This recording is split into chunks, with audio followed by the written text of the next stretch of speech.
The new Fiscal Stability Council will forestall such occurrences in the future. This is probably the time to mention the men's gold debacle. This is a tragic phenomenon that appears to have affected a lot of people, in spite of warning from official institutions. We'll hear from him as he announces that government's efforts at ensuring fiscal policy is bearing some fruits.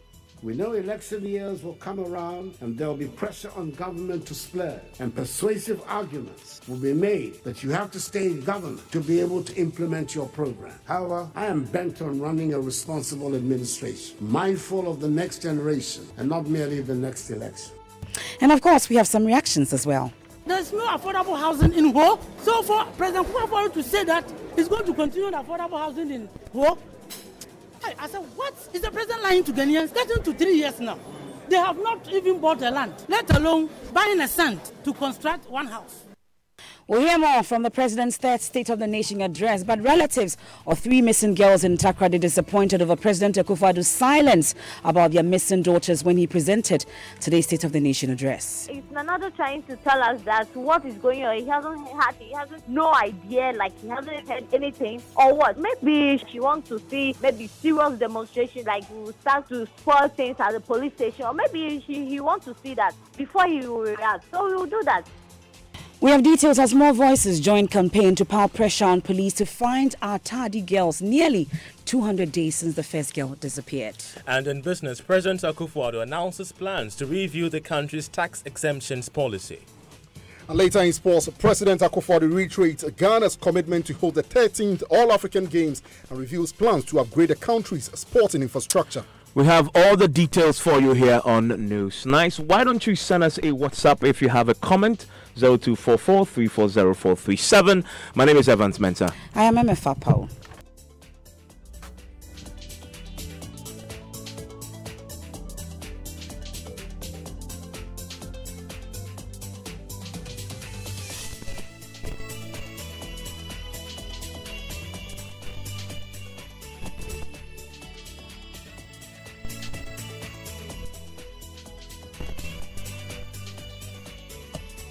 Now, President Akufo-Addo has described the men's gold saga as a tragic phenomenon as he publicly spoke on the matter for the first time during his presentation of the State of the Nation address. Now, hundreds of Ghanaians who invested their funds with the gold dealership company have appealed to government to come to their aid. President Akufo-Addo was unhappy the customers ignored several warnings by regulators and urged them to learn lessons for the future.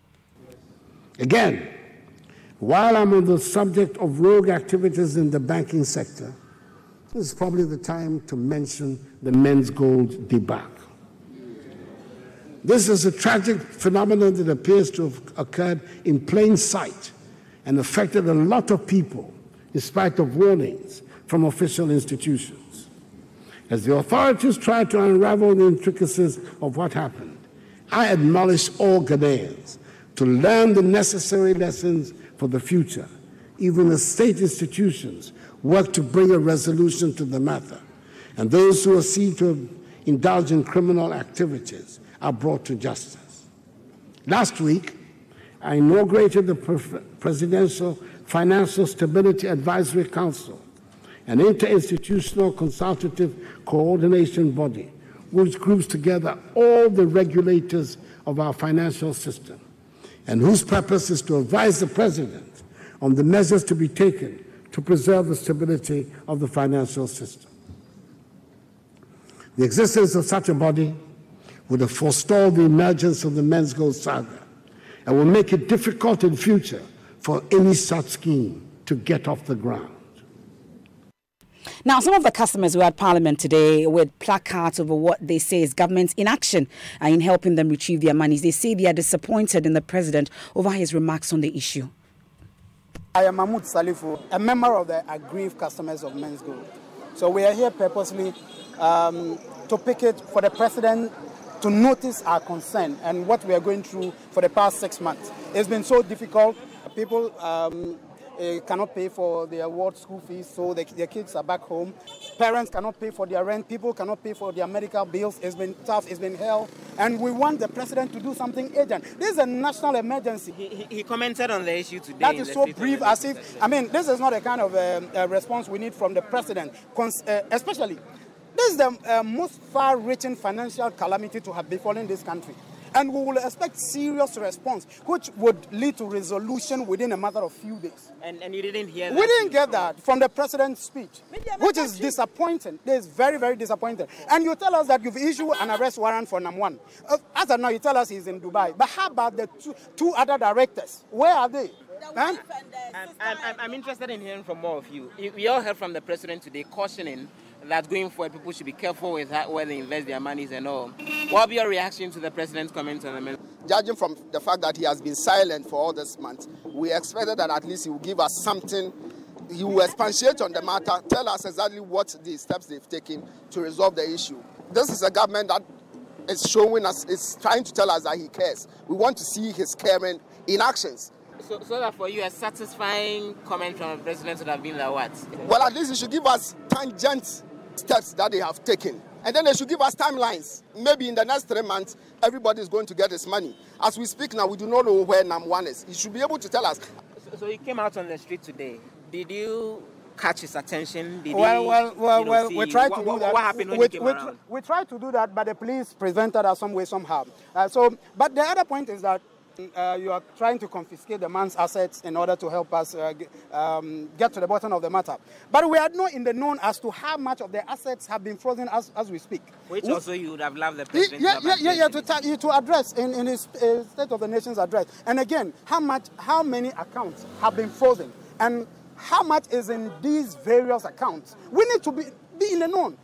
The presidents, Nana Danko Akufo-Addo, sympathy, and the war and the Mauma. A lot of people are dying, and you don't care nothing about it.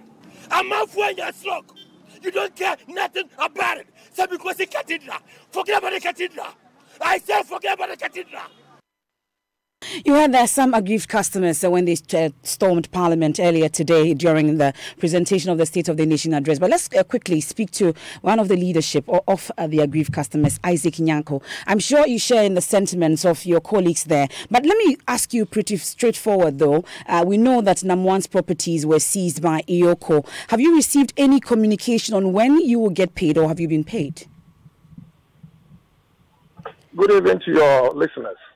Thank you for the opportunity. We have not been officially communicated to as to when we will be paid and as to how much of its assets have been confiscated. They are not communicating to us in any official means. But unofficially, have you heard anything? Unofficially, there's a circular going around. I mean, informing people to come to the SF unit at the CID headquarters to put their names down to collect names of customers, which some of us have done that as a group of coalition. We have submitted our list of our members to the FSU unit. But since then, you've not heard anything? We've not heard anything officially. Okay. Today's message from the president is seriously disappointing. Ms. Anyako, we'll leave it here. I'm sure we've heard from some of your colleagues on your disappointment on the statements made by the president. But the question that continues to beg for answers is the whereabouts of the once money doubler, Nana Appiah Mensah Namwan. You know, he was declared a wanted man and it emerged that he was in custody in Dubai, awaiting a court appearance on February 4. Since then, not much has been heard about when he's coming back to the country. We'll definitely get some answers in our subsequent bulletins on this. But let's stay a while longer on today's State of the Nation address by President Akufo-Addo. Another important issue that came up is the president's announcement of a reform in the curricula from the kindergarten to primary 6 levels. According to the president, the new curriculum will focus on making the Ghanaian children confident, innovative, creative thinkers, digitally literate, well-rounded and patriotic citizens. We'll hear the president on this very shortly. We'll speak to the deputy education minister on that. We'll hear from some of the teacher groups, NAGRAT, for example, and on their reaction to this. And later, we'll talk about the economy and hear from Alan Kyerematen. Let's listen to the president. Ghana may be the toast of the world because of its economy. We've all accepted that these economic fundamentals are the foundation upon which our people will become prosperous. But if they are uneducated or poorly educated, then prosperity will continue to elude them. Mr. Speaker, a sudden injection of oil revenue, or a rise or fall in the price of gold or cocoa can make a dramatic difference to your financial situation. But there are no shortcuts to having an educated and skilled workforce. We have no choice but to provide our young people with quality education and lifelong learning opportunities for every Ghanaian. It is the only way to ensure prosperity and to protect our democracy. We are not sparing any efforts to make education in Ghana of the best quality and fit for the needs of the 21st century. In September 2019, a new standard-based curriculum will be rolled out from kindergarten to class 6 in primary schools. This curriculum has drawn upon the best practices from all over the world and will focus on making Ghanaian children confident, innovative, creative thinking, digitally literate, well-rounded patriotic citizens. Mathematics, science, reading, writing, and creativity are therefore at the heart of this new curriculum. Mr. Speaker, poverty should not be an excuse for any Ghanaian child not to reach their full potential. It therefore warms my heart that we are now able to say that education in the public sector is free from kindergarten to senior high school.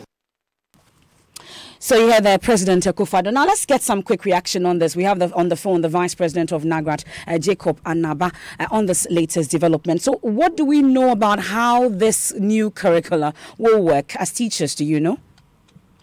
Yeah, good evening, my sister, and good evening to your listeners. Thank you for having me. We have a document to that effect, and we are now studying it. We have a circular that is inviting our members in the region to attend a program to look at it. But the problem is that you have designed something that didn't have our input. And now you are calling us to look at the document. And most often than not, when we have such programs, our inputs are not taken on board. That is the problem we have as a country. We needed to be part of it from the beginning, so that from our experience, we can engage properly and help shape the direction of what they want to do. But now you have gathered a number of people that you call, I don't know, most often they are politically biased more than technocrats, and they come out with a curriculum, and that shows the way. If you recall, our country has seen a number of reforms within I think the last 30 years, more than 3 or 4 reforms in education, just 30 years. And they are usually not research-based, and therefore they do not tackle the problems that they are supposed to tackle. So this is the core issue that we have to ensure. If you are reforming, you have done the research, and that should be able to withstand time. But you do a reform after a year or two, a different government comes and they will have a change because they think differently. It should be for the nation and not for a political party. And it's starting in September. As parents, should we be worried? Because if we hear you teachers speak this way, as parents, should we not be worried? Definitely, we have to be worried, because if you move outside the main streets from Accra to Kumasi, you come to face with the problems that we have. There are some schools that do not have the structures. You enter a school, where are you going to put the computer for a student to become technologically advanced? The structures are not anything to write home about. These are the realities. So we need to ensure that we have our base right and we know our direction and how we go forward. Now you're talking about a world class. What is world class? You have to look at our needs as a country, our human resource. What do we want our people to turn out to be? We don't just import something because someone is doing it. And these are the issues we have to confront with. Quickly, just before I let you off, though, from the documents that you have, what does it entail? Are we going to see new subjects entirely? What is it really?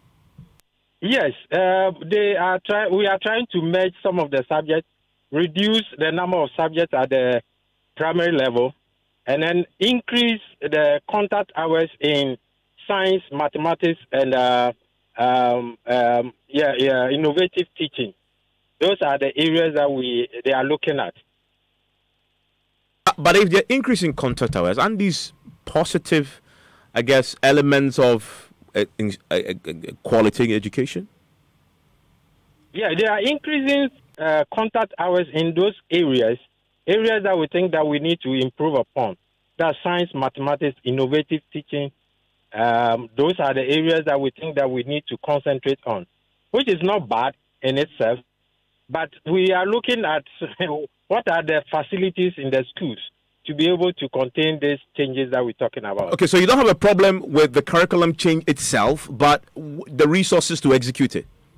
That is number one, but there are few that we have challenges that we'll be talking about. But we have not come to a conclusion yet. Such as which one do you... We are putting the subjects, some of the subjects that they have combined. Such as? We are looking at it. At the right time, I will let you know. I'm grateful, sir. At the right time. That is Jacob Anaba. He is with the Vice President of NAGRAT. And there's more to interrogate with the state of the nation, including the economy. And the President talking about the GDP figures, but also the performance of the economy. But one of the big things he failed to talk about is the cedi's depreciation. And we'll get reactions to that as well. But also, one district, one factory, and then a key other policy interventions of this government. All that next, after the break.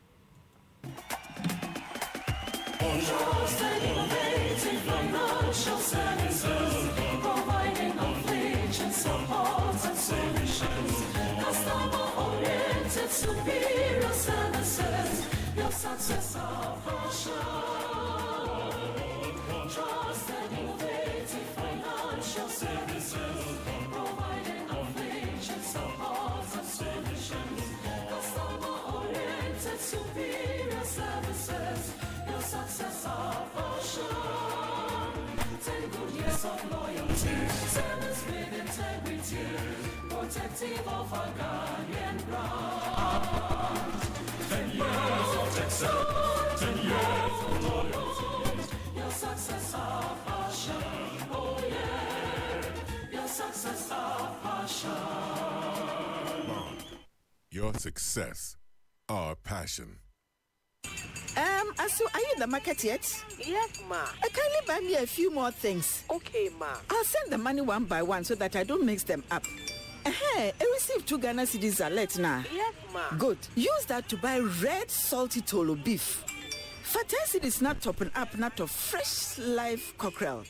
50 pesos for original red mukosho and Ma, why don't you send it all at once? With Vodafone Cash Ahoto, you pay just 3 Ghana cedis each month, and you can send any amount of money to family, friends, and business partners as many times as you want at no extra cost. Nasauko Isikana, a 1% pay. Register for Vodafone Cash and subscribe monthly to the Ahoto offer by dialing *110# and selecting option 8. The future is exciting. Ready?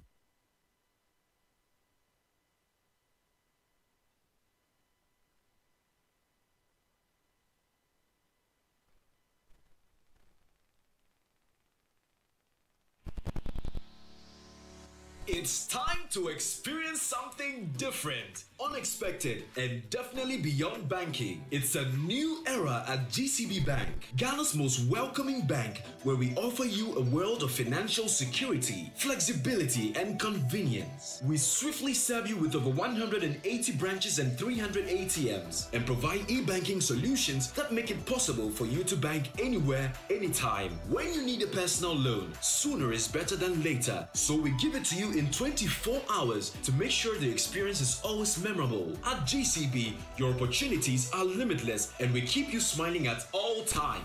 We're bigger and better, ready to take you beyond banking. GCB Bank, your bank for life.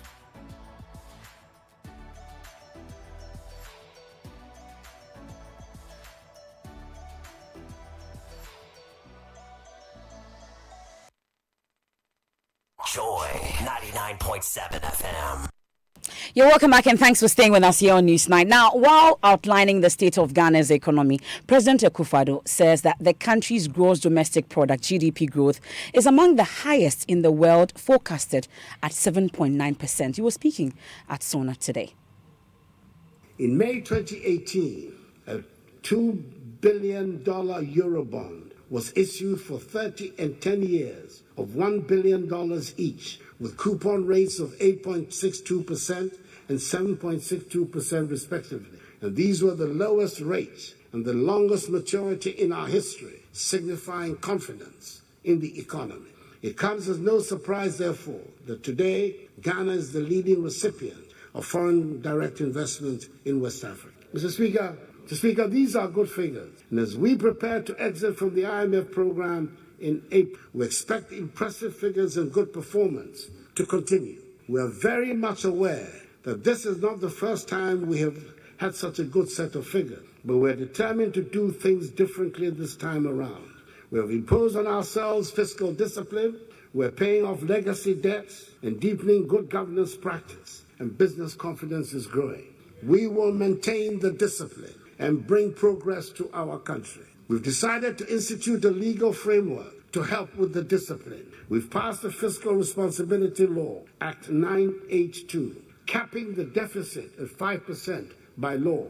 And some 2 weeks ago, I inaugurated the Presidential Fiscal Responsibility Advisory Council, chaired by the eminent respected economist, Dr. Paul Akwa, former governor of the Bank of Ghana and former deputy director of the Africa Department of the IMF, with some of the finest and most reputable economists of our country as members. Its purpose is to advise the President on relevant additional measures needed to maintain fiscal discipline. We have done this because we know the temptation to go on a spending binge will always be there. We know election years will come around and there will be pressure on government to splurge, and persuasive arguments will be made that you have to stay in government to be able to implement your program. However, I am bent on running a responsible administration,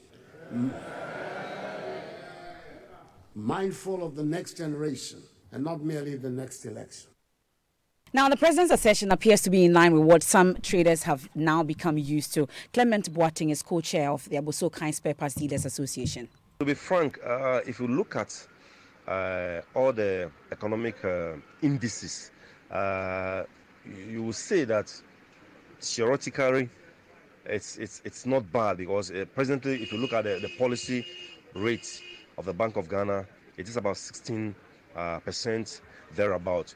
Interest rates are also, going down. Interest rate currently is about 23% thereabout. Inflation, has also gone down to a single digit, which is currently, I think, 9%. So if you look at those indices, we will say the government, has not performed, badly, and I'll give the government about 60% in terms of percentages. You see, but what the ordinary man wants to see is that when he wakes up in the day and goes out, to make purchases, he thinks what he's going to buy, he should be able, to afford it. And all.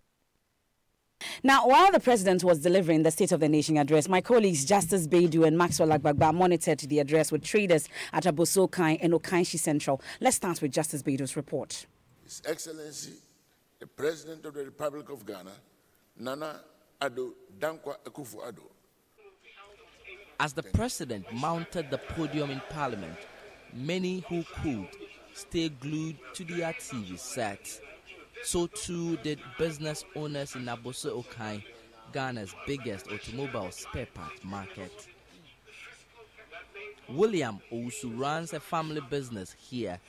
He says he voted for President Akufo-Addo, and for people like him, expectations are high. He thought about the exportation of foodstuffs from Ghana to the neighboring countries. Formerly, we were importing, but since we are now exporting, it means the agri sector is now booming. Concerning the dollar, I was thinking that you will have said something about it. Maybe that will be left with the finance minister to say something about it. This is one of the places where the president enjoys huge support. But even here, opinions are sharply divided over his performance. The value of the cedi, which has slammed to record lows against the dollar in the last few weeks, means even the positive indicators, which he hails as some of his biggest achievements, are yet to trickle down. This is a view shared by people like Ademu Panti, a mechanic who works here. Like him, many others could not watch the president's address, but think more needs to be done to put words into action. Busy no mitieso enye more no, but boshe na mo bo no. I couldn't watch because I was busy, but I would still urge the president to redeem his promises. These days, Ghanaians have matured. Times are truly tough. The duties are too much. We're not able to do the import business we used to do. Hail to thy name, O Ghana. To thee we make our solemn This vow. is the president's third State of the Nation's address, and he has already exhausted more than half of his tenure.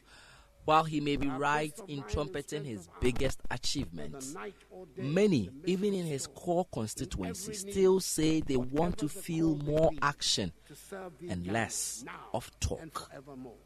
Justice Beidou, Joy News, Abossey-Okai. Mr. Speaker, I thank you for your attention. May God bless our nation.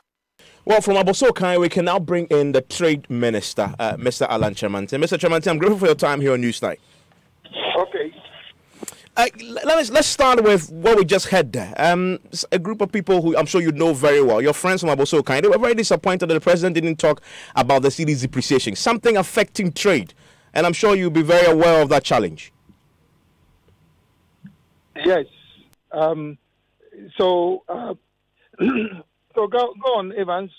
The challenge with the cedi's depreciation, and your friends from Abossey-Okai are unhappy that they didn't hear the president address it as aggressively as they would. In fact, there was little or no mention of the cedi's depreciation and what government is doing. Something that affects trade, an area, of course, of which you're a minister. What's your reaction to that concern that we've heard from Abossey-Okai? Yes, I think if you work backwards and look at what has happened to the exchange rate now as against what has happened to the currency over the last couple of years, we would all appreciate that what has occurred within the last couple of months is as a result of a number of factors.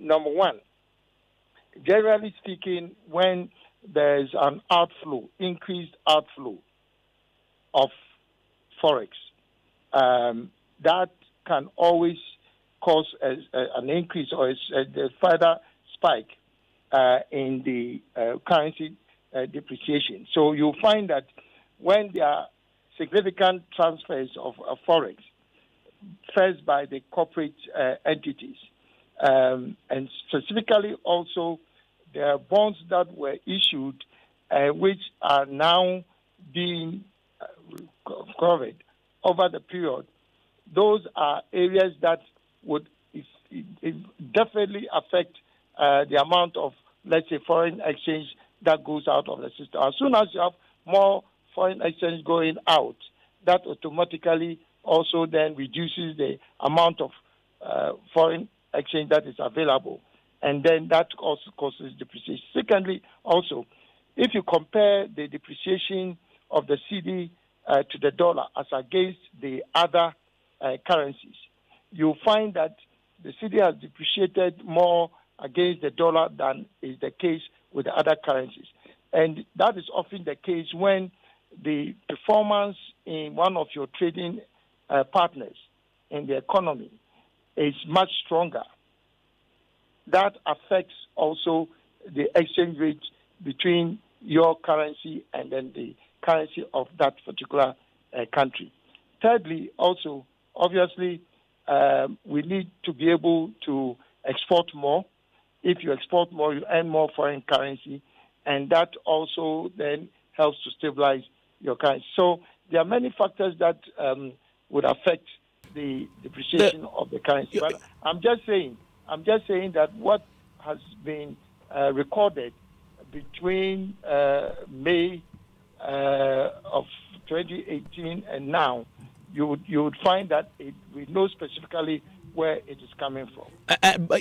Your friends in industry and your people in Abossey-Okai, all they want is solutions, some stability so they can plan to produce and import the raw materials, etc. What specifically, and we didn't hear the president talk about this, and so it's falling on your lap, what specifically is your outfit, government doing generally to address the challenges you just identified? Yes, so number one, we're discussing with the companies and entities that normally send out forex, for a number of reasons, either to be able to cover the dividends that they earn from their income here. We're negotiating with companies. We're also looking specifically at how we can increase the level of forex that it's in our reserve, so that also then supports our city. In addition to that, we are also aware that there are variations in the performance of some of the sectors, which normally would improve our forex from exports. So we are also working aggressively to support those companies that are currently engaged in exports. Also, we know that most of the companies that are supposed to retain part of their forex earnings from their operations are not abiding by those regulations. So those are areas that we are also looking at. I present to you a quote: "When the fundamentals are weak, the exchange rate will expose you." That is Dr. Mahmoud Bawumia, 2016. Are the fundamentals weak under this government? Mr. Mensah, clearly, if you look at the fundamentals of the economy as we have it now, they have not been stronger than ever before. And why do I say so? You are looking at an economy that was growing at 3.4% at the end of 2016. Within a period of 2 years, or let me even take 2017, we moved the growth of the economy from 3.4 to 8.1. And incidentally, I'm sure you are aware that Ghana was the fastest growing economy in the whole world. To turn around an economy from 10.4% to 8.1 within a period of 1 year, I mean, that is significant. Fast forward to 2018. I'm sure you are also aware that if you look at the current estimates up to the quarter, that we are looking at being able to close at least 7.6% for 2019. Now, this is all within a period of 10 years. So that's one indicator. Then the second indicator is the budget deficits. Again, technically speaking, where we were in terms of our budget deficit at the time that we took over, you're looking at a figure of 7.3%.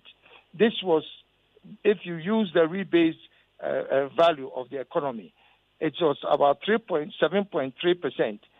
Without the rebase, you're looking at 9%. Now, within a period of 2 years, we've been able to bring it down to 3.9%. And it's a major indicator of how healthy your economy is. Look at the debt to GDP ratio. Technically speaking, we're looking at 70, without the rebasing, we're looking at almost 73% debt to GDP. Again, with the rebasing, we are down to 57%, more or less. You look at inflation. Inflation at the end of 2016 was around 15.4. And now we are looking at that's single digit 9% inflation. And we are sure that within 2019, it will probably even dip further to 8 plus. Now, these are major indicators that determine the health of an economy. And for the first time in over a decade, the first time that we have a surplus, a trade balance surplus, meaning that you are able to export more than you're importing on the balance. The credit rating of the country has also improved from B- to B with a stable outlook. See, this is not the government itself just churning out figures or statistics, but these are validated, from different sources. So, my brother, how else do we determine the strength of our economy except by giving you these indicators? And when you have credit rating agencies that are saying that the economy has improved significantly, we cannot sit here in Ghana and say that that is indeed not the case. But more or less, just as a closing point on that one, it is almost unusual to have a country that is on an IMF program to be able to stabilize the economy within a period of 2 years, to the extent that we now are able to exit the IMF program. Mr. Chairman, but isn't that the point of an IMF program, to stabilize your economy?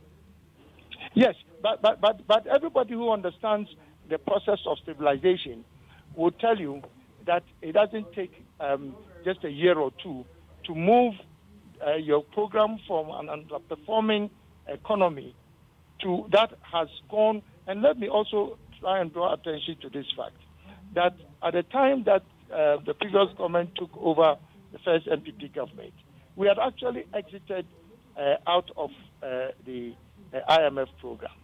Now, within a short period of time, we went back on the IMF program. But the most significant point to note is that we moved from a regular IMF program to an extended credit facility. When you move into the realm of an extended credit facility, then it means that you are in very serious trouble. So I'm suggesting to you that how is it that within a period of 2 years, on an IMF program that is on an extended credit facility, that you move the economy, turn it around, and within 2 years, you are exiting from the program with basically the blessing. And when the president talked today about our willingness to exit but not go back, and one of the key strengths of an economy is its ability to create jobs, and that is why one of the flagship programs is under your watch. That is the 1D1F program. The president gave an update today of 79 factories under the scheme are at various stages of operation and construction. Another 35 are going through credit appraisals. You just have significantly less than 2 years to go, run out of time because of the own time you imposed on this.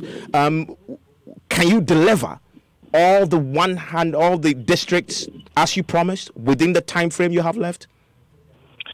I can assure you that by the close of 2020, that we would have at least been able to deliver not just on our original promise, that you may have districts that may even have established more than one. But let me also explain one particular thing about the One District, One Factory program.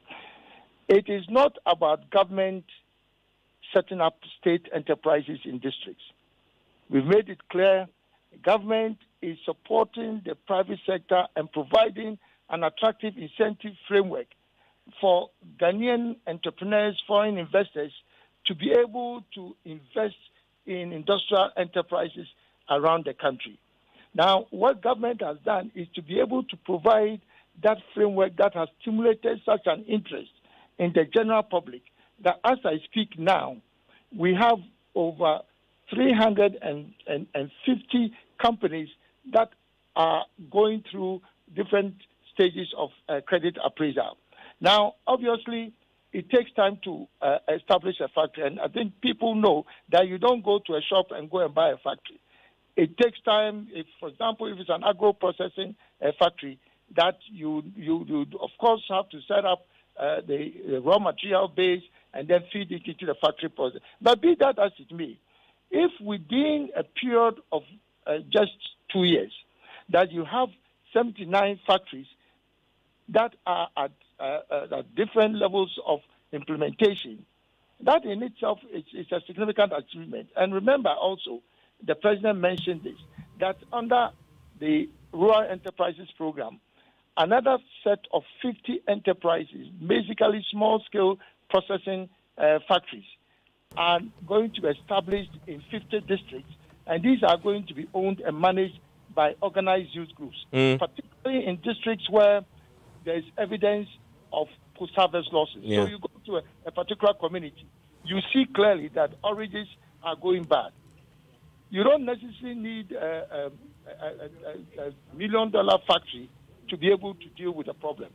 So these are small-scale processing factories that will be provided, supported, and get the youth groups to be able to own these processing plants, so then they can work with the farmers and then I need some different levels. I need some quick clarity. How many factories so far are in operation and actually functioning? But Mr. Mensah, I think I did give that figure to you, that you have those that are already existing and they've moved on to another level. There are those that are under construction, either in terms of the plantation development or in terms of the construction of the physical facilities. And I also need to clarify that there are existing companies that have been also accredited as 1D, 1F companies because they fit into the criteria that we set for ourselves. So, and we could count more than even the... Okay, so these are the various categories, but my question was about the numbers. How many are currently in operation and functioning?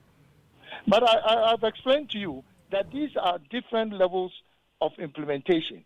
If you have, let's say, a fruit juice processing operation, they have the plantation developed, and they are in the process of constructing the factory. How would you describe it? Are they not still in the process of implementation? No, I get the process, but my question is to those that have finished the process, are actually operating fully functional factories.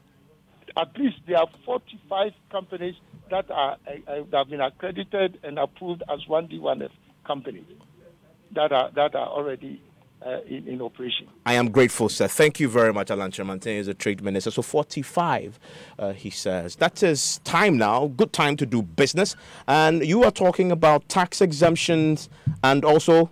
The Minimum Development Authority, given the exact date of which we're going to be having the ECG takeover, come into full force. We're going to be having details on these stories coming up in Business on Newsnight. Remember that Business on Newsnight is brought to you by MTN. Welcome to a new world of business. Kingdom Books and Stationery, your number one stop shop for all offices essential. And First National Bank, we are the bank that understands your business. First National Bank, how can we help you? Hello and welcome to the MTN Weather Report. I'm a and dry. But this year, whatever your needs are, we're there for you. Now the details of my weather report. 15,000 cities could blow from the intertropical boundaries across the country. We can also see a mist of fog patches of 25,000 cities and a heavy monetary downpour of 30,000 cities are a move to treat the dry season across the country. Now, ladies and gentlemen, everywhere you go, whether it be school fees or akasisem fees, we're there for you. Rent advance, salary advance, there's sorting advance, because with MTN, we're there for you. Now keep talking, browsing, texting, and sending Momo to accumulate points and win prizes each month to cushion you this year in the MTN More For You promo. 80 dial *120#. Now check your points. We're there for you everywhere you go. Everybody make us see you do the dance. Do the dance.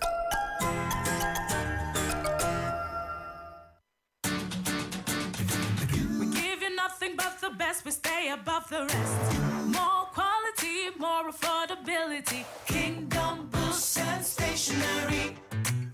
Everybody's going to the one and only shop where customer satisfaction is a guarantee. Kingdom Books and Stationery. Oh yes, with our 30 days credit facility with no interest charge, free delivery services, and our free consultation on setting up your office, Kingdom Books and Stationery is unmatched in our delivery of quality and affordable office essentials, equipment, and furniture. Experience Experience world-class customer service in all our branches in Accra, Tema, Kumasi, Cape Coast, and Takoradi. Call us on 0302-764-101 or visit our website at www.kingdomgh.com. Kingdom Books and Stationery, your number one-stop shop for all office essentials and stationery. Terms and conditions apply. Let us help you bank with the right bank. At First National Bank, we're more than just a bank. We're a digital partner that actually understands your business. Enjoy massive value with our various banking solutions. Get a business check account, a day-to-day transactional account for all businesses from all sectors of the economy. Access our online banking enterprise and bank your way 24/7. Invest with our short or long-term options that enable immediate access to funds. Optimize your cash flow, raise capital, and acquire assets with ease with our lending solutions. Trade with speed, consistency, and innovation with our global payments and forex solutions. With so much value up for grabs, there is no reason not to bank with First National Bank. First National Bank. How can we help you? Joy 99.7 FM. You're welcome back to Business on Newsnight with me, Charles Aite. Now, the new owners of the Electricity Company of Ghana, ECG Power Distribution Services, are set to formally take over the company from February 27. This was contained in a statement issued by the Millennium Development Authority, MIDA, a while ago. George Wiafi has more in this report. According to the authority, a formal ceremony to hand over the assets would happen next Wednesday. The Millennium Development Authority also notes that the Board of Directors of ECG and the Power Distribution Services anticipate a smooth transition and count on the support of Ghanaians for the takeover to happen. It is however not clear for now whether the new owners of ECG have reached any agreement with the Public Utilities Regulatory Commission on settling on the right tariff levels before the takeover of ECG. The challenge in agreeing on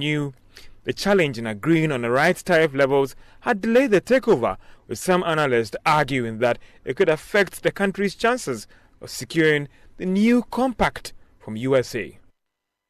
And that was a Business Desk report. Now, President Akufo-Addo has announced that government is working to review the country's tax exemptions policy. We have a wrap on other issues on the economy the president highlighted on in the State of the Nation's address. According to the president, the move to review the exemption policy was influenced by billions of cedis that the economy loses, especially when this policy has not been well targeted for its purpose. If we continue at this rate, in less than 16 years, half of Ghana's revenue base will be given away as tax exemptions. Mr. Speaker, this is not sustainable, and we intend to do something about it to reverse the trend by introducing suitable measures that may disrupt the easy and comfortable arrangements that many have become accustomed to. The president also assured that the government will be prudent even after the IMF program. We have just concluded a program with the IMF, and with continuing discipline, we shall sign off from the deal in April. This, Mr. Speaker, we cannot make the progress we all desire unless we are consistent and disciplined in the management of our economy. He also indicated that government would soon be launching a 1 billion housing fund for low-income earners. A consortium of local banks has raised $51 million to fund the completion of the social housing units started by the Kufuor administration in 2006 at Koforidua, Tamale, and Ho.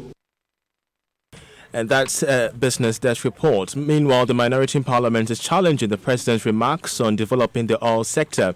Emmanuel Kofi-Boah speaks for the minority. When the president says somehow it looks like the MPP is a lucky guy when it comes to oil discovery, and maybe he was joking, but seriously, I think that was on a low road. The reality is, and then I thought that the statement that somehow Ake has made a discovery is something that I did not expect that the speechwriter should have put in there for the president. The reason is simple. We know what happened. What happened? That discovery, and I have all the records, and we'll debate that. What happened? That discovery was made by Hess. What Ake has done is that they came in, and that 250 oil in place discovery by Hess. Ake has done an appraisal and says that we think that the discovery is more than what Hess has made. Emmanuel Kofi-Boah speaks for the minority, and that's how we end Business on Newsnight. Thank you very much, Charles Ayete. Now, there's been a number of reactions following that address by the president today. Well, in Takoradi, relatives of the 3 missing girls say they are disappointed at the president's loud silence about the disappearance of their daughters. It's been 189 days since one of the 3 girls, the first girl actually went missing. Well, 21-year-old Priscilla Blessing Bintum left home and never returned. 2 others, Ruth Love-Kwesing and Priscilla Mantebia Kranche, have also been missing for 80 and 62 days respectively. Police have also told us they are still investigating while the arrested suspect continues to give the police misleading clues. The relatives say the president's silence on the matter, even at the presentation of the State of the Nation address earlier today, is distressing. Rebecca Kwesing speaks for the family of one of the girls, Ruth Love-Kwesing. They are not telling us anything. It's like they are joking with us. We don't know what is going on. Serious. Not a word from any of them. The gender minister, not even a call, not even a message. Even if we chat them, no, nothing. Serious. We have plans to take the guy from the police. Even if it will cost our lives. Because one person, one Nigerian guy cannot play with you guys, you police people. To do something, you have to torture this guy. It's another trying to tell us that what is going on. He hasn't had any like he hasn't no idea, like he hasn't heard anything or what. Maybe she wants to see blood. She wants to see maybe serious demonstration, like we will start to spoil things at the police station. Or maybe he wants to see that before he will react. So we will do that. We will do that for him. Well, more voices have joined the campaign to put pressure on the police to fast-track processes to reunite the girls with their families. The Western Regional Ladies Press Corps and the Concerned Mothers Association are the latest groups reported onto the streets of Takoradi earlier today.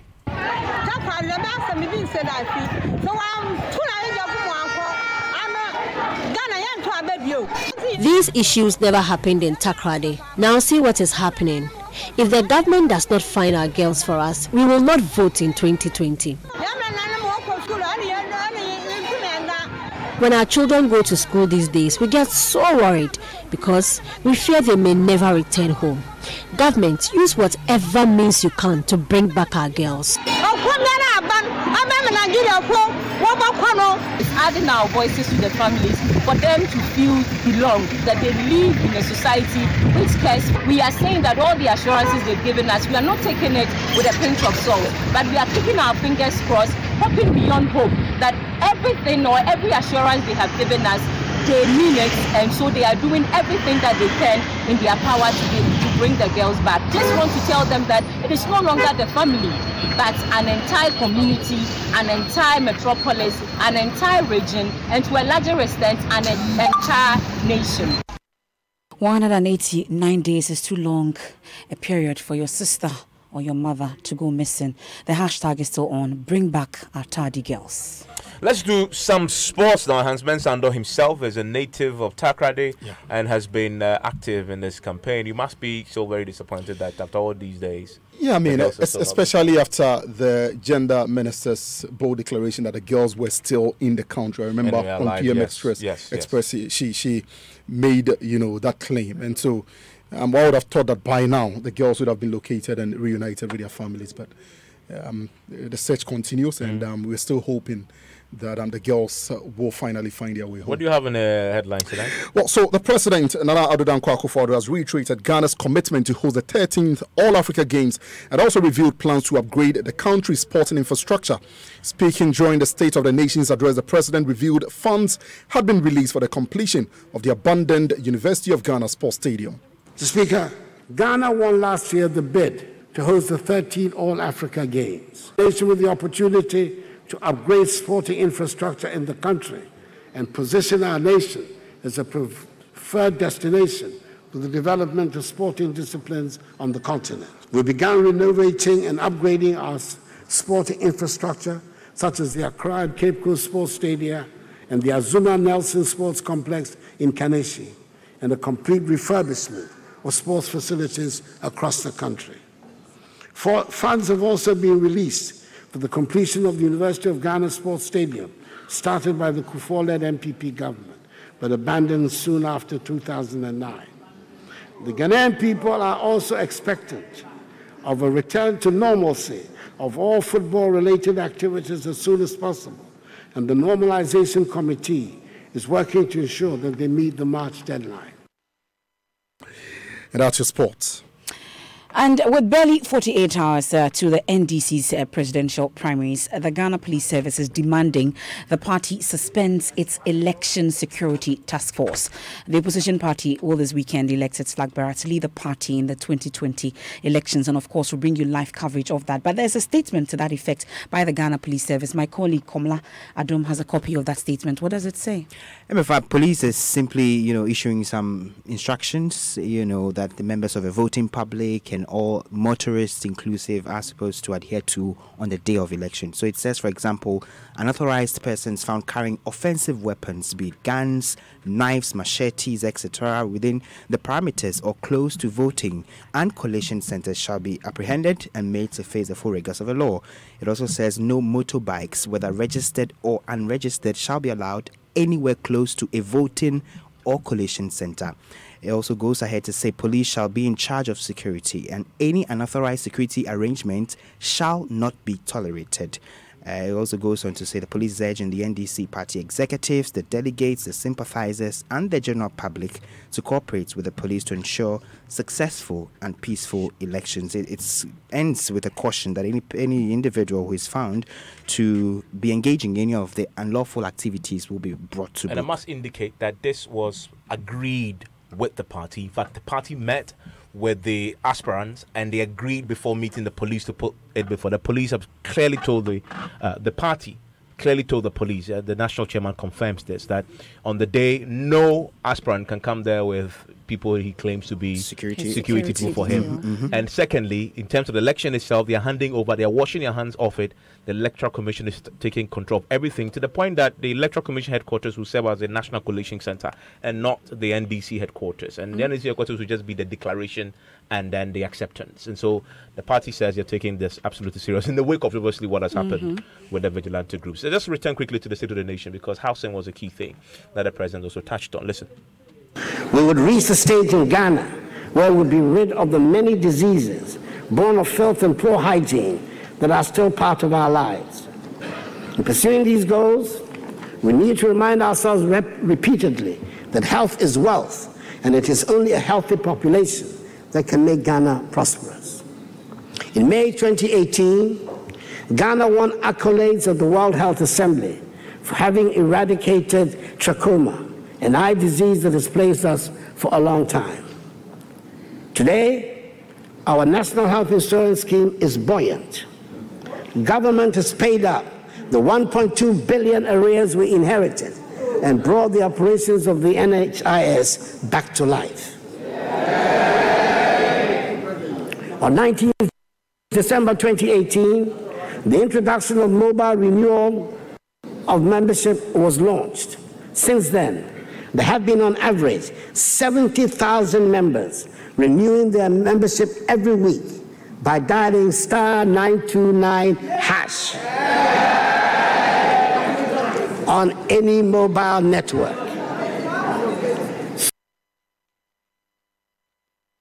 Well, so the president today, you know that he's been talking about NEMA, a draft plan also for NEMA, and maintains that no residents there would be displaced in terms of what is going to happen. But there's a reaction to this whole housing issue raised by the president today. Well, the president said a consortium of local banks has raised $51 million to fund the completion of the social housing units started by the Kufuor administration in 2016 at Koforidua, Tamale, and Ho, and appears that the spokesperson on Works and Housing, Samson, he disagrees that anything has started on that.